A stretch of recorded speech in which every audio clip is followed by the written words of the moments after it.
Ko'ramiz, bugungi kun energiyasini ko'ramiz. Nimaga tushkunlikka tushib qolibsiz?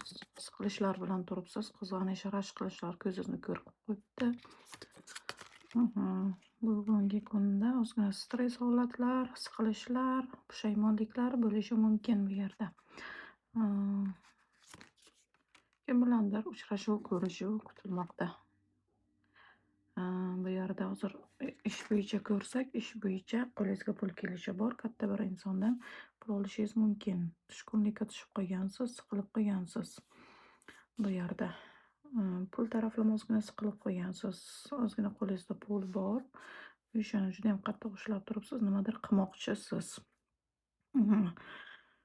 Bu yerda ko'rsak, ozgina alg'ov-dalg'ov tushlar ko'ribsiz.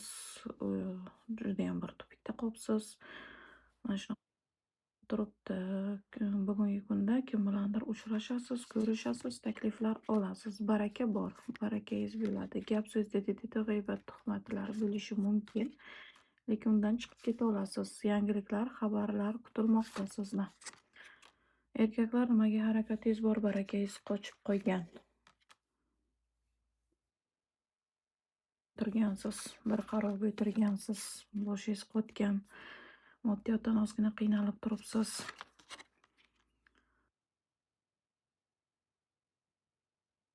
Kasal desa kasalga o'xshamayapsiz, sog' desa sog'ga o'xshamayapsiz. Allohdan tinmasdan nimalarni so'rab turibsiz yoki kasal insoningiz bo'lsa, bugun uni ko'rishga borishingiz mumkin.